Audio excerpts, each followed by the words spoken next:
Hey, what's up guys, it's Hive and welcome back to our channel. So we've been wanting to make this video for a while, but we haven't had the time around uni and a new job that we've just gotten and, you know, social life things.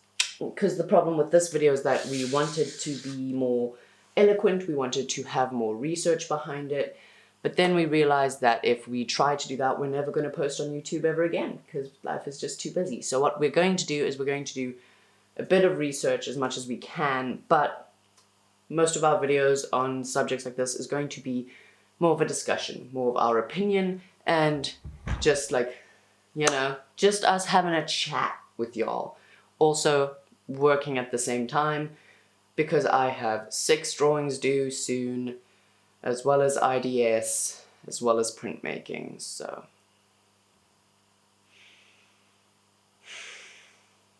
Enough random chatter and bullshit, please ignore my sandals in the background. Today we are talking about wealth disparity in South Africa and why BEE fails people of color.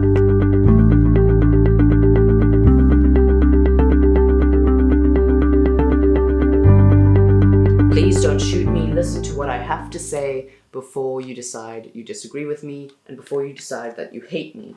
Saying that BEE fails people of color is usually something that gets people a moderate amount of dislike, but hear me out, okay? I have reasons for saying it, and I'm not just saying random bullshit. I have, like, actual opinions about this.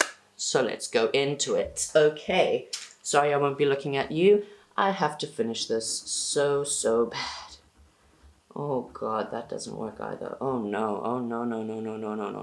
Oh no. First things first, I want to talk about wealth disparity just because it kind of leads into what my opinions on BEE, failing people of color, actually is. Now, let's just get this clear. I don't think BEE as a whole concept is bad. I just think the way it's been implemented fails people of color and the country as a whole. We'll get into it. Firstly, let's talk about wealth disparity in this country. Specifically, I'm taking stats from November 2019 as that is the most recent stats I could find. I'm sorry. And I did, you know, research it. I didn't just pull them out of my ass. So apparently the top 1% of South African earners take home almost 20% of all income. 1% of us, South Africans, get 20% of the country's income. Keep that in mind. Top 10% take home 65% of the country's income, which means that the remaining 90% of South African citizens get about 35% of the total income of South Africa. Considering that the total income is not a lot, it's saying something. The wealth disparity in this country is disgusting. It is. You cannot say it isn't. It just is. The fact that 1% gets 20% of all income, fucking gross. Gross. Next stats are going to piss off racists and misogynists who like to believe that white men are the most oppressed group in the world. You're not. Shut the fuck up. White people are more likely to find work. They are. Despite BEE, they are.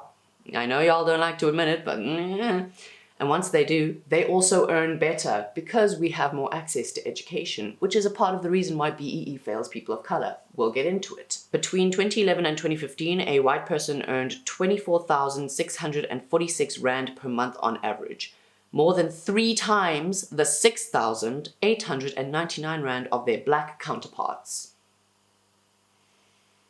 I'm a white man, it's so hard to find work. Bitch, yeah, it's hard to find work for everyone, ho. Get in line. This is coming from a white person as well. Female workers earned around 30% less than male workers during the same period, and workers in the countryside earned less than half of what urban workers did.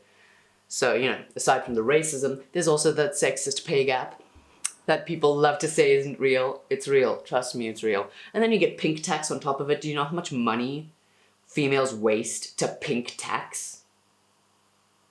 Between 2011 and 2015, the real wages of bottom 10% of earners plummeted by a quarter. Country's median income also shrank by 15%, but even though the median income of the country shrank by 15%, the top earnings of the top 2% of the country's population in terms of income grew by 15%, while those in the top 1% saw their earnings balloon by 48%.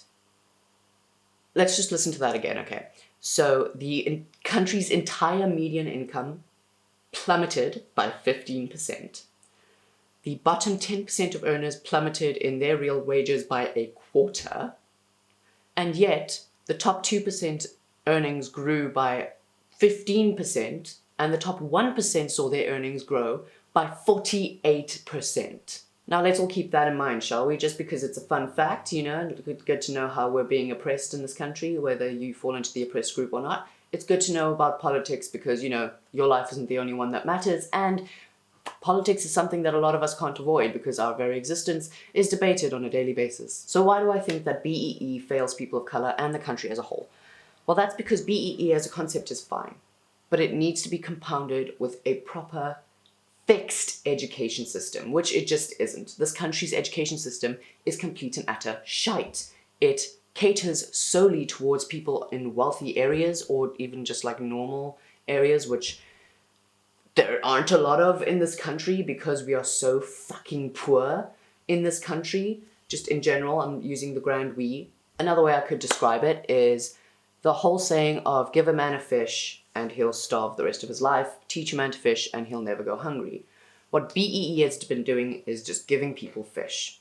Which, fine, give people fish, but at the same time, maybe teach them to fish so that they don't have to keep being given fish for generations and generations and generations. Teach people to fish so that they can teach their family members to fish, they can teach their friends to fish, and I don't know, maybe give them an education system that doesn't keep them all in intellectual squalor. I'm very passionate about education, as you can tell. The education system in this country irks me to no end. It does cater to the wealthy. There is no denying that the education system in this country caters to the wealthy because there is private schooling, and that means that there's less money going into public schooling, and even the money that does go into public schooling isn't used properly. A very popular political tactic, not just used in South Africa, used by many, many countries, is keep them dumb. Keeping them dumb means that they have less room to critically think. It also keeps them in poverty, which means that they have less room in their lives to think about things other than when's my next meal coming, when am I getting food, how am I going to feed my family, how am I going to pay rent. If people aren't worrying about that kind of thing, they can think critically about what the politicians are saying, about what the politicians are actually doing for us, and about how much corruption is actually in the country. If they think critically about that, certain people wouldn't get elected, I'm just saying, or more honest people would become politicians. It's also another reason why I think politicians should make minimum wage. Just an opinion, I think all public servants should earn a minimum wage. I think that if you service the public, you make minimum wage. Not only will the minimum wage rise to an actual livable wage then, but also politics wouldn't draw in greedy motherfuckers. It would draw in people who actually care about the country and where it's going and it's in the grand scheme of things. It would draw people who actually give a fuck about where we're going and the people that we are looking after.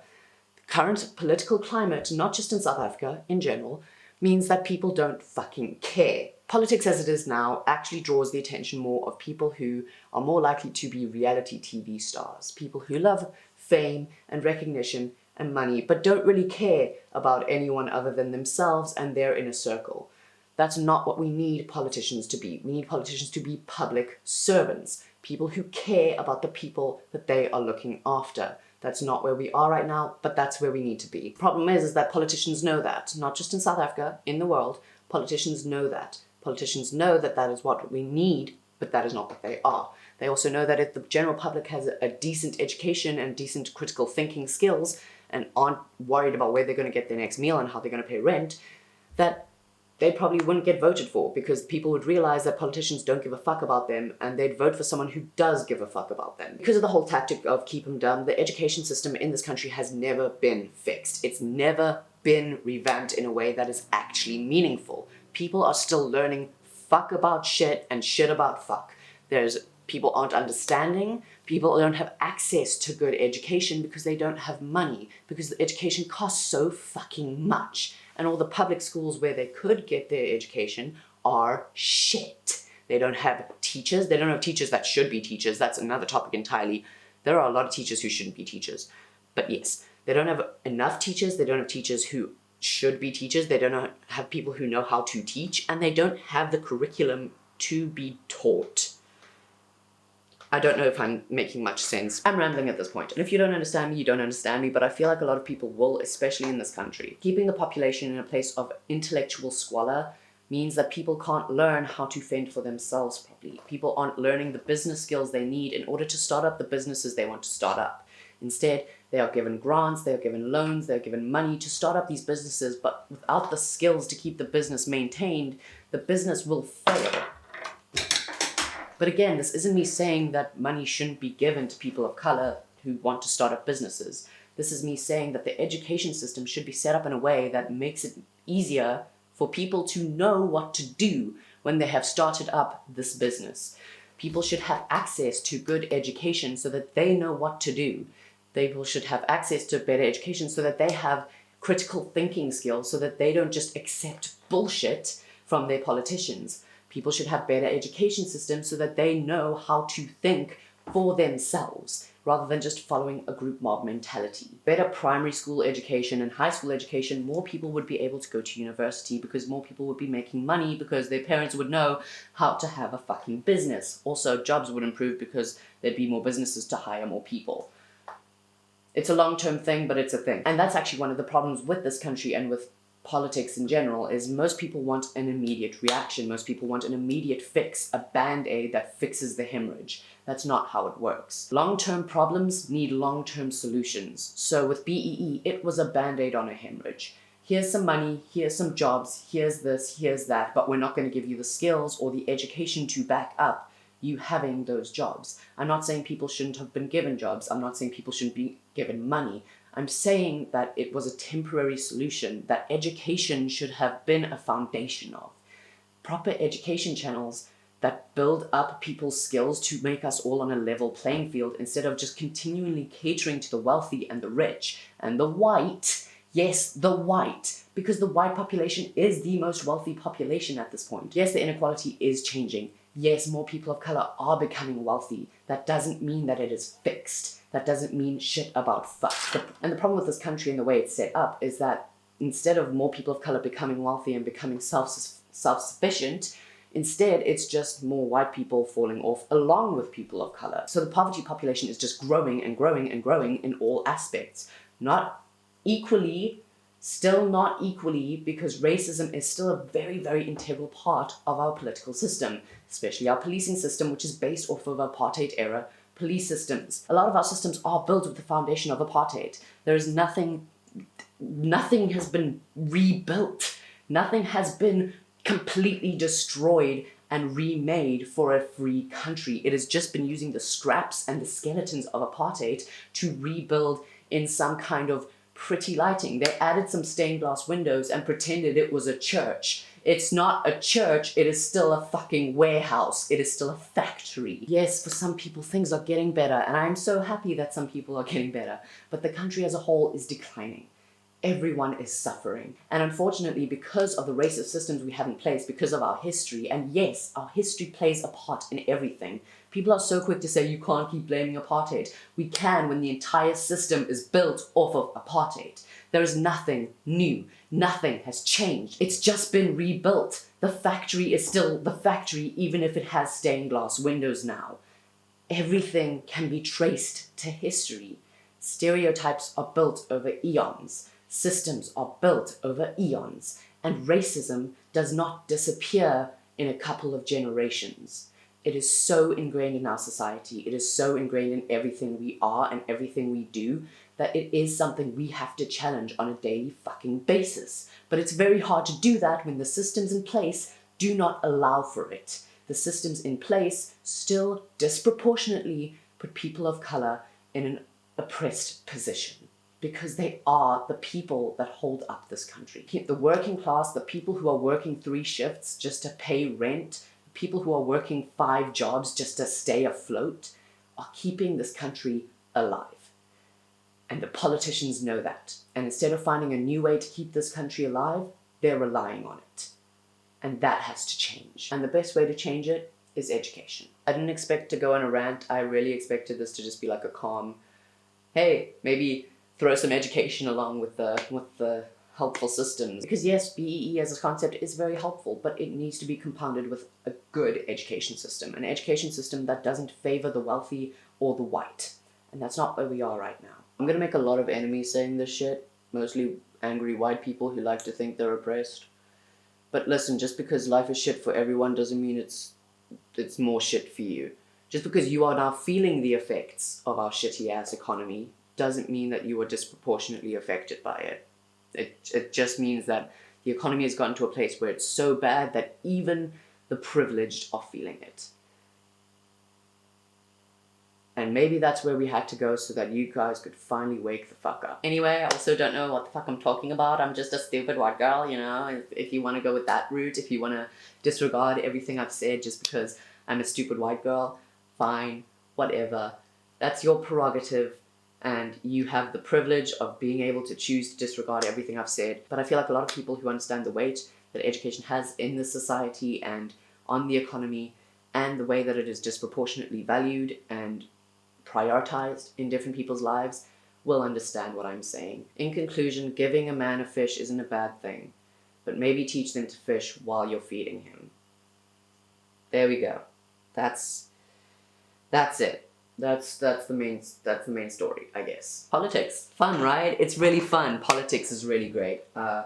Yeah. I'm going to make a video about people who choose to stay out of politics at some point. And that's going to piss off a few people. Sneak peek, I understand your reasonings behind it, but your reasonings come from a very, very privileged place. A lot of us don't have the privilege of deciding to not be political. So, I hope you guys enjoyed this video. If you guys want to see my video on the fetishization of mixed race children, it'll be in the cards, it'll be in the description, and it's just on my channel if you want to head over there. Give this video a like if you liked it, if you agreed with me, or dislike it if you disagree with me. Tell me why in the comments below. Let's have a chat. You might be able to tell me why I'm wrong. You may be able to find out something from me. We can learn from each other. That's kind of what I want to do with this channel, especially because politics is very nuanced. Let me know what you think in the comments below or on my social medias, and we can have a chat. I really, really appreciate you guys when you are able to have a discourse with me. Subscribe if you want to stick around. There's going to be some more of this. There's going to be some more random entertaining crap. There's going to be some more pop culture commentary coming eventually. It'll most likely be while I'm working, and it'll be quick because I'm busy. Jesus. But I'll see you next time.